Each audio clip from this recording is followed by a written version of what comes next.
22મી ફેબ્રુઆરીથી અમે ઝઘડિયા ગુમાનદેવથી સ્વાભિમાન યાત્રાની શરૂઆત કરી હતી અને ભરૂચ સંસદીય ક્ષેત્રમાં 306 ગામમાં અમે આજ દિન સુધી ફર્યા છે. ત્યારે ભરૂચ લોકસભાના સંસદીય ક્ષેત્રમાં ઘણા લોકો એ અમને આવકાર આપ્યો, અમારું સ્વાગત કર્યું અને એમની જે સમસ્યાઓ હતી વર્ષો જૂની એ પણ અમારી સમક્ષ એમણે રજૂ કરી છે. ત્યારે અહીં યુવાનોની કાયમી નોકરીનો ખૂબ મોટો સવાલ છે. અહીં જે નલ સે જલ યોજના જે બની એમાં આજે પણ પીવાના પાણીની તંગી છે, ઘણા ગામોમાં ખારું પાણી આવે છે. એવી રીતે આ વિસ્તારોમાં જીઆઈડીસી હોય, નેશનલ હાઈવે હોય, રેલવે હોય, નહેર હોય કે હાઈ ટેન્શન લાઇનોમાં જેમની જમીનો ગઈ છે એમને યોગ્ય વળતર નથી મળ્યું. આ વખતે જે નર્મદા નદીનું જે પૂર આવ્યું હતું એમાં પણ ઘર વખરી, જાનમાલ અને ખેતીના પાકોને ખૂબ મોટું નુકસાન હતું, એનું પણ આજે વળતર નથી મળ્યું. એવી ઘણી સમસ્યા અમારી સમક્ષ આવી છે અને લોકોએ રજૂઆત કરી છે. નાનું કામ કરાવવા માટે પણ કચેરીએ જવું પડે તો પૈસા સિવાય કામ નથી થતું, ત્યારે ભ્રષ્ટાચાર પણ ખદ વધે છે. ત્યારે અમે જોયું કે આ વિસ્તારમાં ભય, ભ્રમ અને ભ્રષ્ટાચારથી આખું શાસન ચાલે છે. માત્ર ને માત્ર આ વિસ્તારમાંથી ચૂંટાઈને જતા નેતાઓ અહીં જવાબદાર હોઈ શકે એવું હું માનું છું. સાંસદશ્રીને 30 વર્ષ અહીંના લોકોએ આપ્યા છે, છતાં એ પોતાનું એક કાર્યાલય નથી ખોલી શક્યા. તો લોકો કોની પાસે રજૂઆત કરવા જશે એ પણ એક મોટો પ્રશ્ન છે. ત્યારે ચોક્કસ આજે અમારી યાત્રાને ખૂબ સારો પ્રતિસાદ મળ્યો છે, આજે પૂર્ણ થાય છે અને આવતીકાલથી તમારો દીકરો તમારા દરવાજે એક કાર્યક્રમ અમારો ચાલુ થાય છે ને એમાં પણ અમને લોકો સાથ સહકાર આપે અપેક્ષા રાખીએ છીએ. ચેતરભાઈ, શહેરી વિસ્તારની અંદર તમે 365 ગામડાઓ તો ફર્યા છો, પણ જે શહેરી વિસ્તાર છે તેની અંદર તમે ફર્યા નથી. લોકો ચેતર વસાવાને હજુ પણ નથી ઓળખતા. એ બાબતે તમારું શું કહેવું? આ રૂટ બનાવ્યો તો અમે 306 ગામ અમે ફર્યા છે.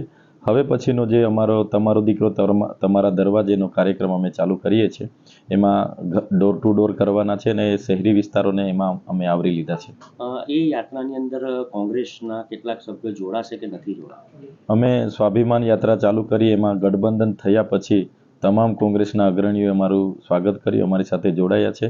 હવે પછીનો જે કાર્યક્રમ છે એમાં એમને વિશ્વાસમાં લઈને જ અમે કાર્યક્રમ બનાવ્યો છે અને બધા અમારી સાથે રહેશે. હાલમાં જ રાહુલ ગાંધીની યાત્રા આપના વિસ્તારમાંથી ગઈ હતી.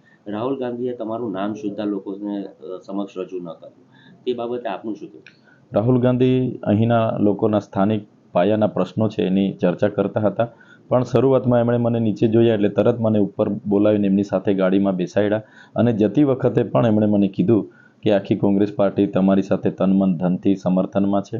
જ્યારે પણ તમને મારી જરૂર લાગે મને ડાયરેક્ટ ફોન પણ કરજો અને એવું લાગશે તો તમે રૂબરૂ મને મળી પણ જજો. એટલે આ મારા માટે બહુ મહત્ત્વની બાબત છે અને ચોક્કસ આવનાર દિવસોમાં અમે બધા એક ટીમ બનીને ઉતરીશું અને લોકસભા જીતીશું. ચેતરભાઈ, હાલની અંદર જે કોંગ્રેસના વિધાનસભાના ઉમેદવાર હતા વાગરાના સુલેમાન પટેલ, તેમનો પણ રોષ છે અને રોષમાં આવીને એમણે એવો સ્ટેટમેન્ટ આપ્યું છે કે એ પણ વિધાનસભા આ લોકસભા લડશે અપક્ષમાંથી.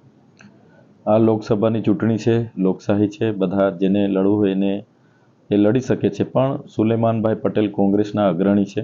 કોંગ્રેસ હાઈકમાન્ડે જે સૂચના આપી હશે તો એ સૂચનાનો એમણે અનાદર કર્યો હશે તો એ કોંગ્રેસ પાર્ટી એમના હાઈકમાન્ડ વિચારશે, પણ ચોક્કસ હું એમને મળવાનો પ્રયત્ન કરીશ, ટેલિફોનિક વાત કરવાનો પણ પ્રયત્ન કરીશ અને નિરાકરણ આવતું હશે તો અમે બધા સાથે રહીને આ લોકસભામાં ઉતરીએ એવું અમે એ પ્રકારની રણનીતિ બનાવીશું. હાલમાં જે લોકસભાનું ચૂંટણી આવી રહી છે, લોકો તમારી પર આપણે છોટુ વસાવા બી તમારા વિરુદ્ધમાં બોલ્યા છે, મનસુખ વસાવા બી તમારી પર આક્ષેપ કરી રહ્યા છે, તો એ બાબતમાં એમને તમારે શું મેસેજ આપવો છે?